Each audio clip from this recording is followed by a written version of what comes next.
అదే ఎల్బీ స్టేడియంలో ఉపాధ్యాయులతో ఆత్మీయ సమ్మేళనం ఏర్పాటు చేయండి అని చెప్పి మా అధికారులకు కోదండరామ్ గారికి విజ్ఞప్తి చేయడం జరిగింది. ఈరోజు ఆత్మీయ సమ్మేళనంలో భాగంగా వేదిక మీద మా మంత్రివర్యులు పొన్నం ప్రభాకర్ గారు,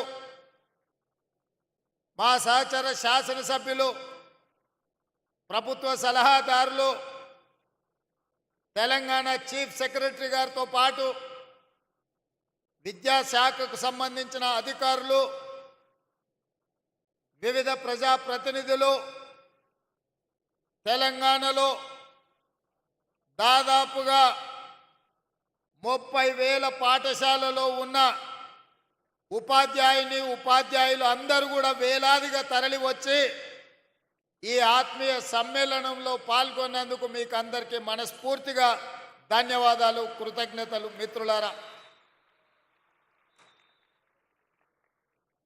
మిత్రులారా, ఎవరైనా తెలంగాణ ఎక్కడుంది, తెలంగాణ భవిష్యత్తు ఎక్కడుంది అని ఈ క్షణం నన్ను అడిగితే తెలంగాణ యొక్క భవిష్యత్తు ఎల్బీ స్టేడియంలో ఉంది. వేలాది మంది ఉపాధ్యాయుల రూపంలో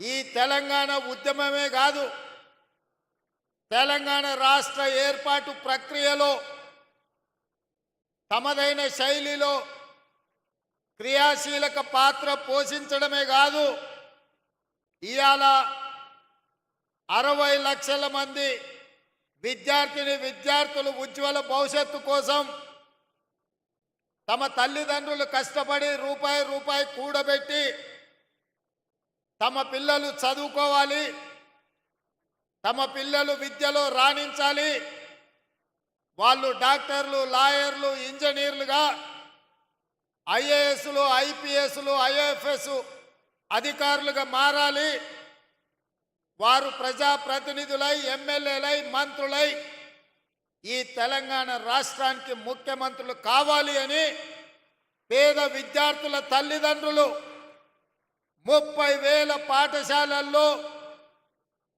26 లక్షల మంది విద్యార్థులను మీ చేతిలో పెట్టినరు. అదే తెలంగాణ భవిష్యత్తు. ఆ తెలంగాణ భవిష్యత్తు మీ చేతిలో ఉంది అని చెప్పి నేను చెప్పదలుచుకున్నా. ఇవాళ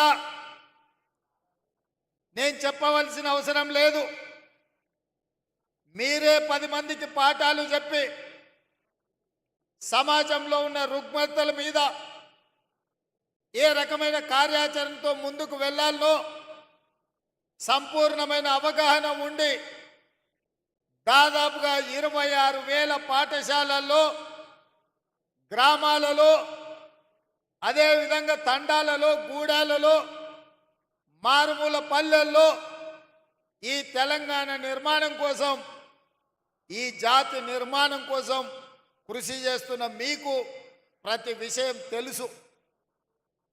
తెలంగాణ ఉద్యమాన్ని ఉవ్వెత్తున లేవడానికి, ఊరున ప్రాకడానికి, తెలంగాణ రాష్ట్ర సాధనలో ఉపాధ్యాయుల పాత్ర